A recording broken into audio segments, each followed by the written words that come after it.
दिल्ली में बारिश, जम्मू कश्मीर में बर्फ और राजस्थान में ओले, हरियाणा में फसलों का नुकसान, बेंगलुरु में अचानक मौसम बदल गया, तमिलनाडु तक इसका असर दिखा। और इसी तमाम खबरों के बीच सोशल मीडिया पर एक वायरल क्लेम आता है कि बिल गेट्स अब मौसम कंट्रोल कर रहे हैं।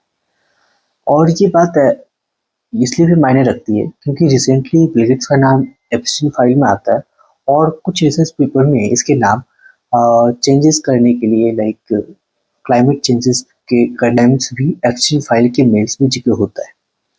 तो आज हम इसी पहलू को सुलझाएंगे कि ये खबर कहाँ तक सच है और कहाँ तक झूठ। इस बातों को हम समझने की कोशिश करेंगे। और यहाँ पे जो वीडियोस आ रहे हैं उसमें कुछ क्लेम कर रहा है कि आर्टिफिशियल रेन करवाई जा रही है, प्लेन से केमिकल छोड़े जा रहे हैं और सन डिमिंग प्रोजेक्ट चल रहा है और प्राइवेट कंपनीज अब वेदर कंट्रोल कर रही है।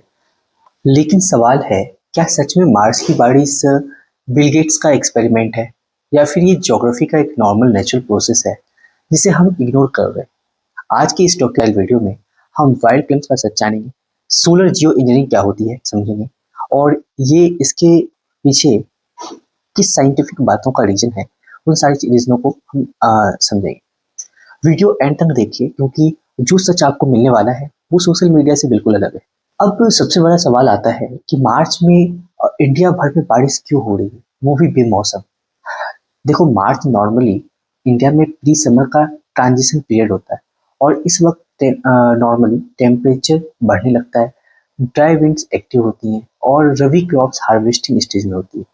लेकिन इस साल क्या हुआ, इंडिया के मल्टीपल रीजन्स में जैसे कि दिल्ली एनसीआर में हेवी रेनफॉल हुई और जम्मू कश्मीर में स्नोफॉल हुई, राजस्थान में हेल स्टॉर्म बर्फबारी बहुत तेज हुई, हरियाणा और पंजाब में भी बारिश और तूफान आए जिसकी वजह से बहुत सारे फसल बर्बाद हुई।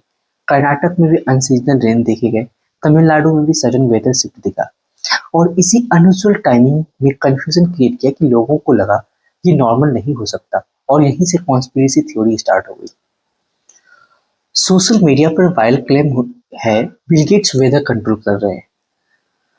अब ये जो क्लेम्स वायरल हो रहे हैं वो कुछ इस टाइप के हैं, जैसे बिल गेट्स आर्टिफिशियल क्लाउड्स बना रहे हैं, एयरक्राफ्ट से केमिकल छोड़ा जा रहा है, सन डिमिंग प्रोजेक्ट एक्टिवेट हो चुका है, ग्लोबल रेनफॉल आर्टिफिशियली इंक्रीज की जा रही है, वेदर कंट्रोल अब प्राइवेट कंपनीज के पास है। और इन सब से भी ज़्यादा वायरल एक चीज़ हुई कि स्काई में कुछ लोग दिखा रहे हैं कि वायरल स्काई में स्ट्रेट क्लाउड लाइंस की वीडियोस है जिसमें कि रॉकेट उड़ रहे हैं और फिर पीछे से एक पतली लाइन बनी हुई है जिसे लोग सन डिमिंग प्रोजेक्ट से जोड़ रहे हैं। केमी ट्रेल्स बोलते हैं इसे, लेकिन सच क्या है इसके लिए हम बिल गेट्स के एक्चुअल क्लाइमेट प्रोजेक्ट को समझना होगा। देखो, बिल गेट्स का रियल क्लाइमेट प्रोजेक्ट क्या था ये जानते हैं। देखो, ईयर 2007 में बिल गेट्स ने एक रिसर्च फंडिंग इनिशिएटिव स्टार्ट किया। नाम था innovative climate energy research fund. इस फंड का पर्पस वेदर कंट्रोल नहीं था बल्कि पर्पस था सोलर जियो इंजीनियरिंग रिसर्च और ये रिसर्च हार्वर्ड यूनिवर्सिटी के साइंटिस्ट के साथ मिलकर की जा रही थी। प्रोजेक्ट का नाम था स्कोपेक्स, स्ट्रेटोस्फेरिक कंट्रोल्ड पर्टर्बेशंस एक्सपेरिमेंट। अब सवाल है, सोलर जियो इंजीनियरिंग होती क्या है। सोलर जियो इंजीनियरिंग का बेसिक साइंस ये है, अर्थ पर हीट क्यों बढ़ रही है। सबसे पहली सवाल ये समझो। सिंपल आंसर है, सनलाइट अर्थ पर आती है, अर्थ उस हीट को एब्जॉर्ब करती है, फिर नॉर्मली अर्थ उस हीट को स्पेस में रिफ्लेक्ट कर देती है। लेकिन प्रॉब्लम तब स्टार्ट हुई जब एटमॉस्फेयर में ग्रीन हाउस गैसेस बढ़ गई, जैसे carbon dioxide, methane, carbon monoxide. ये गैसेस एक ब्लैंकेट बना देती है एटमॉस्फेयर में। रिजल्ट होता है इसके बाद हीट बाहर नहीं निकल पाती और इसी प्रोसेस को बोलते हैं ग्रीन हाउस इफेक्ट। और जब ये इफेक्ट एक्सट्रीम हो जाए तो उसे बोलते हैं ग्लोबल वार्मिंग। तो साइंटिस्ट ने सोचा, अगर सनलाइट कम अर्थ तक पहुंचने लगे तो शायद हम टेम्परेचर को कंट्रोल कर सकते हैं और वहीं से स्टार्ट हुआ सोलर जियो इंजीनियरिंग का आइडिया। अब समझते हैं कि सन डिमिंग का आइडिया क्या था। देखो, साइंटिस्ट ने मल्टीपल आइडिया टेस्ट किए। देखो, आइडिया 1 पहला था, स्ट्रेटोस्फेयर में एरोसोल पार्टिकल्स रिलीज किए गए ताकि सनलाइट स्पेस में रिफ्लेक्ट हो जाए। आइडिया 2 था कि सैटेलाइट मिरर इंस्टॉल किए जाए ताकि सनलाइट अर्थ तक कम आए। Idea 3, marine and brightening C salt particles से रिफ्लेक्टिव क्लाउड्स क्रिएट किए जाएं। इसका इंस्पिरेशन कहाँ से मिला? इसका इंस्पिरेशन मिला है एक वॉल्केनिक इरप्शन से। 1991 में माउंट पिनाटुबू इरप्शन हुई और उस इरप्शन ने 17 million ton sulphur dioxide atmosphere में रिलीज किया और global temperature approx 0.5 degree Celsius reduce हो गया। ये टेम्पररी था, बट इसी ऑब्जर्वेशन से साइंटिस्ट ने आइडिया लिया कि हम लोग एक नया प्रोजेक्ट बना सकते हैं। देखो, आइडिया तो बहुत अच्छी थी, बट ये प्रोजेक्ट इम्प्लीमेंट नहीं हुआ। अब ये क्यों नहीं हुआ, इसको जानते हैं। सोलर जियो इंजीनियरिंग एक रिस्की कॉन्सेप्ट था। इसके मेजर कंसर्न्स थे कि इन्वायरमेंटल इम्बैलेंस हो सकता है, रेनफॉल पैटर्न चेंज हो सकती थी और ओजोन लेयर डैमेज की पॉसिबिलिटी भी बहुत ज़्यादा थी और पॉलिटिकल अपोजिशन भी बहुत जगह से हुई और एथिकल कंसर्न्स भी थे और इसी वजह से प्रोजेक्ट टेस्टिंग स्टेज से आगे नहीं बढ़ पाए।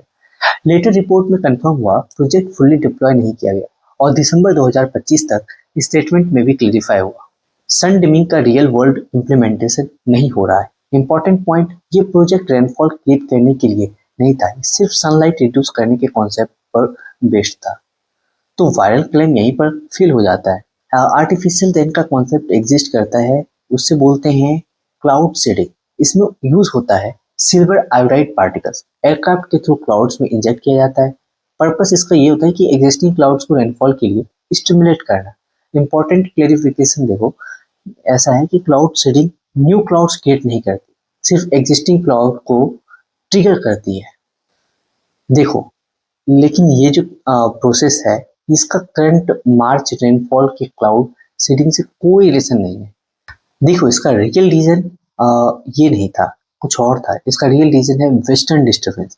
अब ये होता क्या है, ये एक वेदर सिस्टम होता है जो ओरिजिनेट करता है मेडिटेरियन सी, कैस्पियन सी, ब्लैक सी रीजन में और ये मॉइस्चर लेकर ट्रेवल करता है अफगानिस्तान, पाकिस्तान और इंडिया और इम्पैक्ट करता है नॉर्थ इंडिया पर। और इसका रिजल्ट प्लेन्स में रेनफॉल, माउंटेन में स्नोफॉल हो जाता है और इसी वजह से जम्मू कश्मीर में बर्फ और राजस्थान में ओले पड़ रहे हैं। तो अब आपको समझ में आ गया कि इसके जो मेन रीजन है यही है, ना कि ये क्लाउड सीडिंग या फिर किसी बिल गेट्स का कोई प्रोजेक्ट नहीं चल रहा है। अब देखो, माउंटेन्स पर बर्फ और प्लेन्स में बारिश क्यों होती है? एल्टीट्यूड बढ़ने पर टेम्परेचर डिक्रीज होता है। अप्रॉक्स रूल है, हर 165 मीटर हाइट इंक्रीज पर टेम्परेचर 1 डिग्री सेल्सियस डिक्रीज होता है। इसी वजह से सेम मॉइस्चर प्लेन्स में रेन बन जाता है और माउंटेन्स में स्नो। देखो, नॉर्मली जो वेस्टर्न डिस्टर्बेंस होता है तो जनवरी से फरवरी में एक्टिव होता है, लेकिन इस बार मार्च तक एक्सटेंड हो गया और इसका क्लाउड बैंड अप्रॉक्स 1000 किलोमीटर तक स्ट्रेट विजिबल था। इसी अनयूजुअल अपीयरेंस ने सोशल मीडिया स्पेकुलेशंस को फ्यूल दिया। रियलिटी ये है कि ये नेचुरल एटमॉस्फेरिक सर्कुलेशन का पार्ट है। जो भी हम न्यूज़ देखें वो बिल्कुल फेक है कि बिल गेट्स एक्सपेरिमेंट कर रहा है और पूरे वर्ल्ड की क्लाइमेट को कंट्रोल कर रहा है, तो वो बिल्कुल गलत है। तो इसका जो रियल रीजन था वो यही था कि जो भी एटमॉस्फेरिक चेंजेस हुए या फिर ग्लोबल वार्मिंग की वजह से ये इसका वेस्टर्न डिस्टर्बेंस का जो पैटर्न था वो चेंज होकर के जनवरी फरवरी में ना होकर के मार्च में हो और इसी अनयूजुअल पैटर्न की वजह से लोग स्पेकुलेशंस निकालने लगे। अब देखो, जेट स्ट्रीम्स का भी रोल समझते हैं। ऊपर एटमॉस्फेयर में होता फास्ट मूविंग एयर करंट्स होती है। जेट स्ट्रीम्स ये वेस्ट से इस डायरेक्शन में मूव करती है और मॉइस्चर ट्रांसपोर्ट करती है मेडिटेरियन रीजन से इंडिया तक। वेस्टर्न डिस्टर्बेंस इन्हीं जेट स्ट्रीम्स की हेल्प से इंडिया पहुंचता है। देखो, जनवरी रेनफॉल को नॉर्थ इंडिया में बोलते हैं मावत और ये बेनिफिशियल होती है व्हीट क्रॉप्स के लिए, लेकिन मार्च रेनफॉल हार्मफुल हो सकती है हार्वेस्टिंग स्टेज डैमेज के कारण। तो देखो, इसी वजह से हरियाणा, राजस्थान, पंजाब में क्रॉप लॉसेस की रिपोर्ट आई है और बहुत जगह अनयूजुअल पैटर्न दिखा है क्लाइमेट का। तो इसका रीजंस अब बिल्कुल क्लियर हो चुका है। तो देखो, फाइनल कंक्लूजन क्या है कि ट्रूथ ये है कि वेरिएट्स वेदर कंट्रोल नहीं कर रहे। सन डिमिंग प्रोजेक्ट रेनफॉल से रिलेटेड नहीं था, आर्टिफिशियल रेन नहीं हो रहा है, क्लाउड सीडिंग इन्वॉल्व नहीं है। रियल रीजन है वेस्टर्न डिस्टर्बेंस और नेचुरल एटमॉस्फेरिक सर्कुलेशन। इसलिए नेक्स्ट टाइम जब भी सोशल मीडिया पर कोई वायरल क्लेम आए, साइंस चेक करिए, ज्योग्राफी समझिए और मिस इन्फॉर्मेशन से बच कर रहिए।